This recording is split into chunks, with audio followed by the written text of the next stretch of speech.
1 және 3 наурыз аралығында Choice 2021 премиясы баннерлері жапсырылды. Қоғамдық орындарға, көпшілікке өтетін жолдарға барлығы 12 баннер жапсырылды. Сонымен қатар, қазылық алқасына 2 гифт жолдама берілді.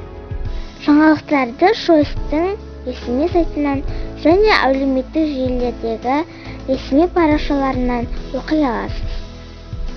Choice 2021 ғажапты ғажабы 9 қазан күні тікелей эфирде бізбен бірге болыңыздар.